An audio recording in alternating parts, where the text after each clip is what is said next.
আসসালামু আলাইকুম, সবাইকে শুভেচ্ছা স্বাগতম। আশা করি সবাই ভালো আছেন, সুস্থ আছেন।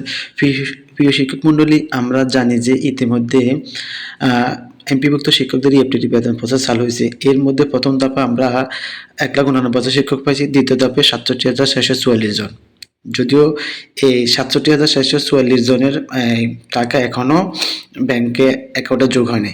এর মধ্যে কিন্তু কোনো নোটিশ ছাড়া, কোনো কিছু, কোনো নিউজ ছাড়াই আজকে দেখলাম যে তৃতীয় ধাপের এই শিক্ষকদের EFTতে অ্যাড হয়েছে।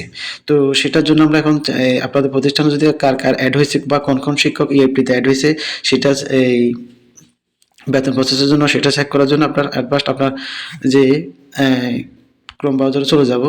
যাওয়ার পরে নতুন করে আমি একটা ট্যাব নিচ্ছি, এখানে আমি লিখবো EMSI, লিখলাম। লেখার পরে এরকম আসবে।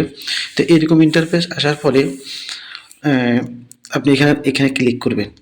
ঠিক এই জায়গায় ক্লিক করবেন। এখানে ক্লিক করার পরে এখানে তারাই ঢুকতে পারবেন যাদের কাছে ইউজার আইডি এবং পাসওয়ার্ড আছে। তো ইউজার আইডি এবং পাসওয়ার্ড সাধারণত যারা কম্পিউটার কাজ করে তাদের কাছে থাকে, আর প্রধান শিক্ষকের কাছে থাকে।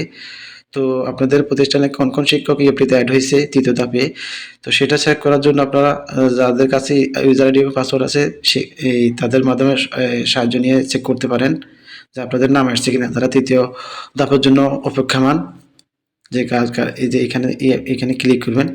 ক্লিক করার পরে এখানে ইউজার আইডি এবং পাসওয়ার্ড চাইবে। তো আপনি ইউজার আইডি এবং পাসওয়ার্ড দিয়ে ভিতরে প্রবেশ করবেন।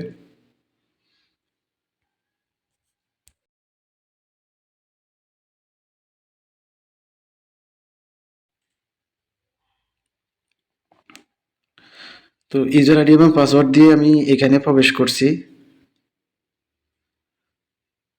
ইউজার আইডি এবং পাসওয়ার্ড দিয়ে প্রবেশ করার পরে এরকম ইন্টারফেস আসবে। এরকম ইন্টারফেস আসার পর আপনি যেটা করবেন সেটা হচ্ছে, আপনি যে এখানে ইয়ার লেখা আছে স্টার চিহ্নতে, এটাকে আমি একটু জুম করে নিচ্ছি। ঠিক এখানে ক্লিক করবেন। আমার প্রতিষ্ঠানে আগে ছিল 8 জন শিক্ষক, এখন আরও একজন শিক্ষকের নাম আসছে। তো টোটালি হয়েছে 9 জন। তো আমি এই যে কিভাবে চেক করতে হয় সেটা খুব স্টেপ বাই স্টেপ দেখাচ্ছি, আপনারা ধৈর্য সহকারে লাস্ট পাস দেখবেন। এখানে যেহেতু ডিসেম্বর দিয়ে চেক করবেন, ঠিক আছে। দিয়ে তারপরে এখানে যে লোড অপশনে ক্লিক করবেন।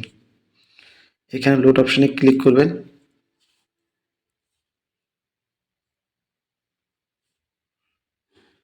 থেকে এভাবে চেক করার পরে আপনি দেখেন আমার আগে ছিল 8 জন শিক্ষকদের নাম ছিল, এখন বর্তমানে আরেকজন অ্যাড হয়েছে। তো টোটালি হয়েছে 9 জন। তো আপনার প্রতিষ্ঠানে কয়জন ছিল সেই অনুযায়ী আপনি এখন চেক করলে বুঝতে পারবেন।